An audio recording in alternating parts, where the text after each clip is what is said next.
Hello again, Squadron. This is Lieutenant Commander Mr. Everything, and I'm coming at you with why we fly the F4F.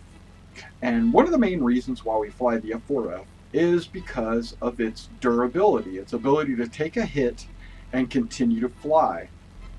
It's basically a tank with wings. So we're going to go ahead and I'm going to show you in this match. This was a really good match for me to highlight its durability.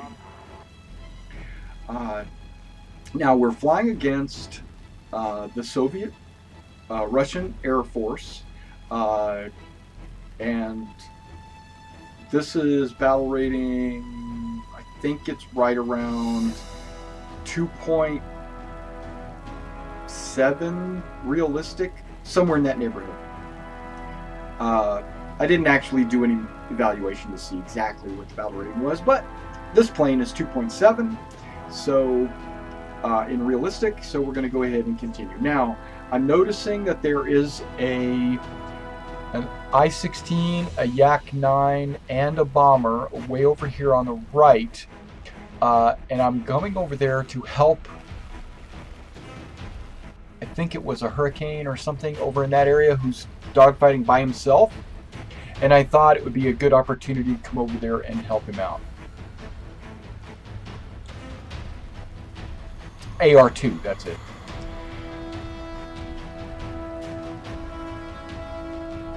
Now I see this Yak-1 that's in a little bit higher position than me, so I decide, okay, it's time that I don't go after the AR2 and the I-16 with this other F4.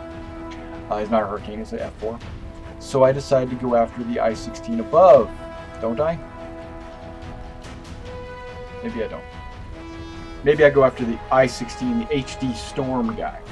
Because I remember I didn't want to give up the advantage, so I maintained my altitude. And I noticed he was coming pretty much straight at me, maybe slightly to the right. But I said, screw it. You know what? I'm going to go ahead and give him a head-on pass. Because it's hard to get on the tail of an I-16, so I was going to take that opportunity to shoot him in the nose. And then he dove below me, and I couldn't basically keep my guns on him. So here we go. Oh, AR2, target of opportunity. I missed. You know. Yeah, you know how I do. So that I-16 is now back on my tail. I don't care. I'm gonna shoot this. I'm gonna get something out of this deal. Okay, got him on fire. Now I just need to deal with the I-16. Remember, that other fighter is in the area. I think he might have got shot down, but there's a Spitfire that came in to assist me. Look at my tail, tore up. My wing has holes through it. You can see sunlight through. And that AR2, that bing bing sound you hear is the AR2's engine taking damage. I'm just trying to live here so that I-16 doesn't kill me. But here comes that Spitfire. He came in to save my life. Appreciate that. Okay, so now I take it upon myself to get the F out of here. Take a look at that.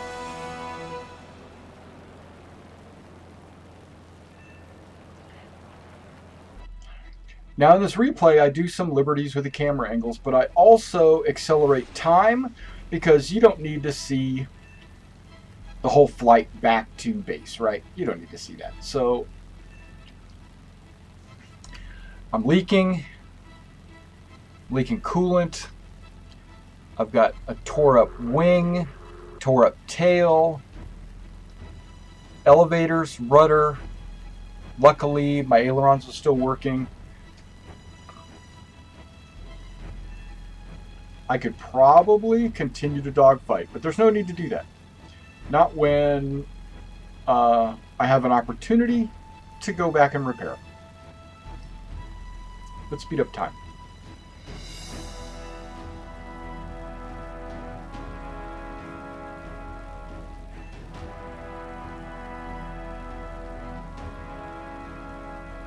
AR finally was shot down, the AR2.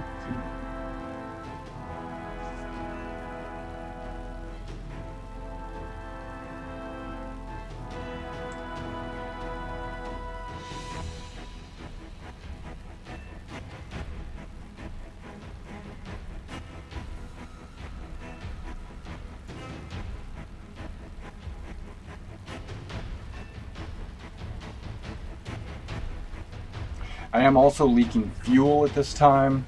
It's a slow leak.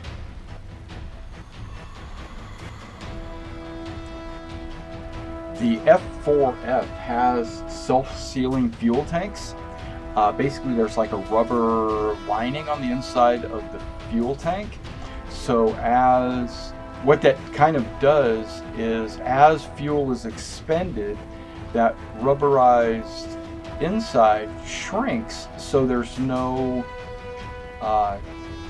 air pockets inside the gas tank, so that prevents explosions and fires. But also, what it winds up doing is, if a bullet pierces the tank, the rubber reduces the leak also. So there's a very slim chance that it will actually, you'll be able to make it back to base, is what I'm trying to say. With if you start to leak, it doesn't usually have very large leaks. Now, if you're hit with a cannon, that's a different story, you know, or a bunch of bullets. No, that's a different story too. All right, now, one thing I want to point out, the F4 can land on a dime. Okay, even though I'm pointing straight down, my speed is still probably only 130 miles per hour. When you drop the wheels and the flaps, you pretty much can land on any surface. There's a one-wheel bounce right there, and I paused it just so you can kind of see that one-wheel bounce. This is the second part of where the wheel hits, but initially the first wheel hit, and it was only one wheel. But it can take a hard landing because it's built to be landing on carriers. And that's another reason why you can land on a dime, because you can land on carriers without a hook because of the quality of the brakes and the speed at which it lands. It lands at less than 130 miles per hour. All right, so I speed up time so we can get back into the fight. We only have two other guys. One guy crashes on landing. So then now it becomes me and one other. This gentleman right here, I think he's in a Spitfire 2 Bravo. He's trying to reduce his airspeed because guess what? Spitfires will break wheels when, and he's using his machine guns. He just dropped his flaps, but since he's going too fast, they break off. He's dropping his wheels. He's using his machine guns to try to slow him down. I technically consider that a noob move. You see a lot of players doing it, even non-noobs, but that's noobish. If you need machine guns to stop yourself on a landing, then you need to practice landing. I mean, this guy's hardly even damaged. I mean, very little damage on this guy, and he still needs to use his machine guns to land. There's a problem with that. All right, so I'm flying high, and he's going to prepare and come back into the air in just a second. It didn't take him that long. But I figured, since there's only two of us and there are four of them, that it would be best for us to just kind of stay around our airfield and use our flak to kind of assist us. But he decides, no, let's go in and let's attack them. And it's 2 against 4. We should be able to be okay. Or maybe it's 3, because one crashes. You don't see it right now, but just one crashes, possibly on a landing, or he just does some new maneuver and breaks his wings or something. We don't know. But now it's 2 against 3, and we're cheering ourselves, saying, yeah, we're good. We're going to be able to do this. But 3 is really tough. 3 is really tough. The Russians. Mainly because they have armor and they have cannons, you know. And they can turn on a dime, and they fly faster than us, and they climb better, and they dive better, and, well, you know. Okay.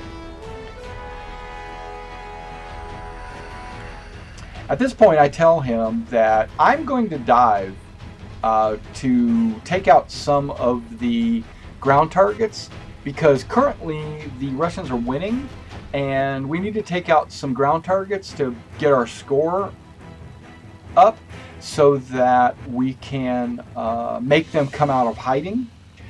So I figured, okay, I'm going to go down and take out a pillbox because I've got ground ammunition, and an F4 with ground ammunition can take on light pillboxes and destroy them in a single pass. You just have to shoot at 400 meters or less. Okay, so I'm diving, I'm going after some pillboxes, and then I notice, hey, wait, what's this? It looks like a bomber.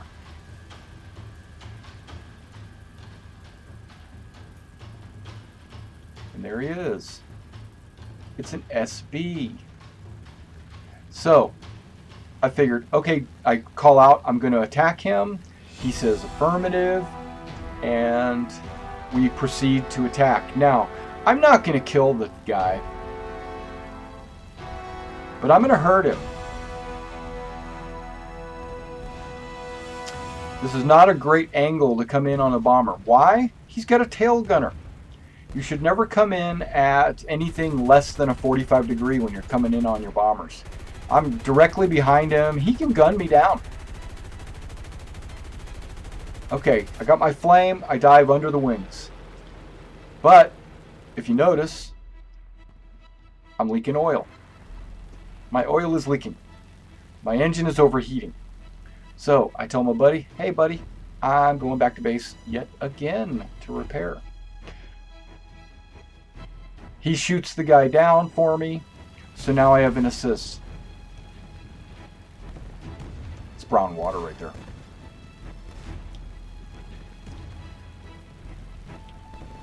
Okay, so let's speed up time because you don't need to see, and that's the one of the remaining Russians, and he decides that it's time for him to come back. Also, I do believe, I think he's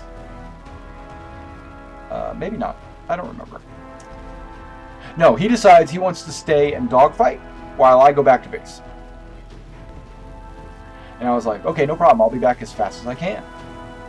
Which he should not have done. In my opinion, he should have came back to base with me for two reasons. To cover me, and so they wouldn't be engaging the enemy by himself. I think he actually is. I think he actually is coming back, or at least, you know, maneuvering in a position where he's between me and the enemy.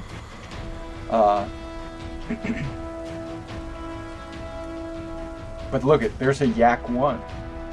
And I don't know who sees the Yak 1. He sees the AR-2. No, that is the Yak. Okay, sorry. He sees the Spitfire. He's kind of chasing the Spitfire. And if you notice, the Spitfire's going after him. Range is reducing. Yak sees this, figures he would turn a little bit. Not sure why. I don't know what's going in his mind because I wasn't in conversation with the Yak pilot. But the Yak's already got 2 kills. Okay, Spitfire is less than 7 kilometers away. So he's positioning himself to have height advantage over this Yak 1, which is great. And as you notice, the F4, my F4, I'm almost back to base. Okay, so now he's diving down on the Yak, which I'm going to tell you, he started his dive too soon.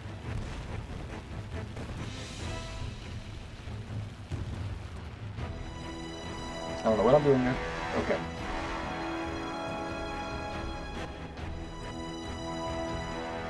Flips it over because he's might be a little bit more maneuverable than the Yak, and he comes back and they go to do a.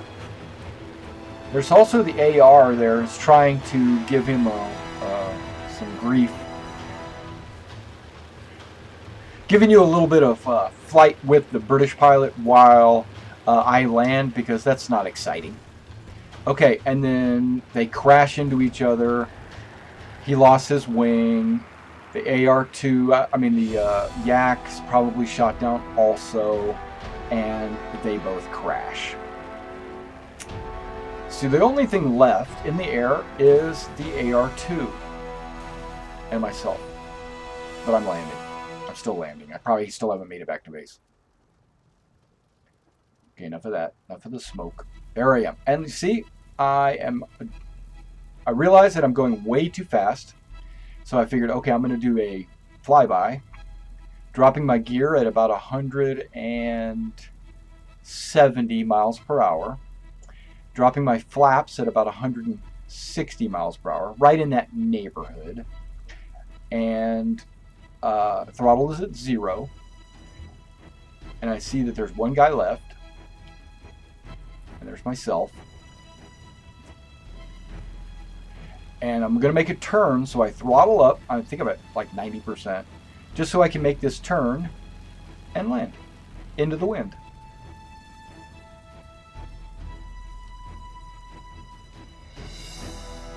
Dunk, and do I stop before the tower with no machine gun firing?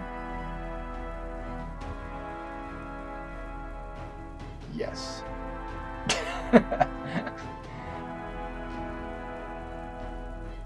I like to consider myself not an expert at landing, but proficient at landing. Most of the time, if you're coming back with ammunition, that's good because you can protect yourself on the way back. But a lot of times you'll run out of ammo dogfighting and you'll have to go back to rearm. So how are you going to rely on those machine guns to slow you down? If you rely on your machine guns to slow you down, you need to start practicing on landings. Okay, so we're back.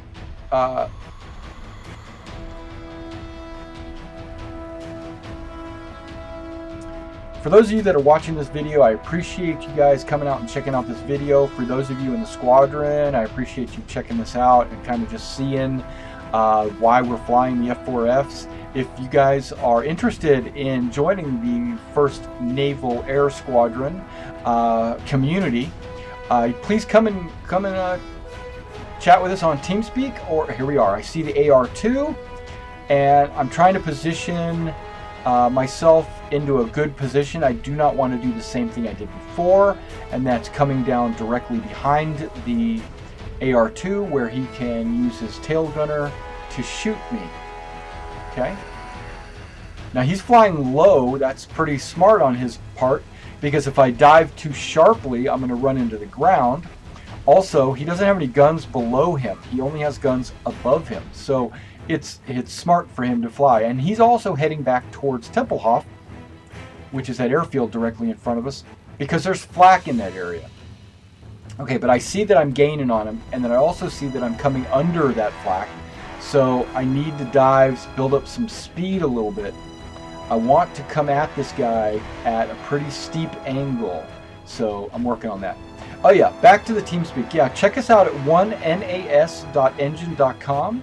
That's our community website. We play more games than just War Thunder. We also play heavily Star Citizen. That's our primary game of play, but War Thunder is a very close second. And I'd say the majority of our members actually play War Thunder. All right, so here we go. We are going to... Okay, he decided to turn. At that point, I say it's now or never, because he's presenting me a good opportunity to hit him, and, you know, I missed. I failed. But for some reason, he wanted to do a climb. He's doing a high rollover, which is good for me. It allows me to get into his tail.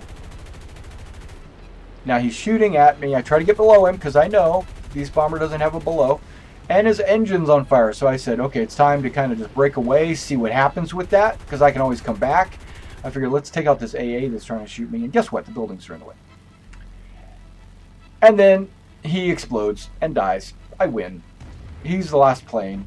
I'm flying. I'm just trying not to get shot down by flak in the meantime while the game calculates who won and by how much and all that stuff.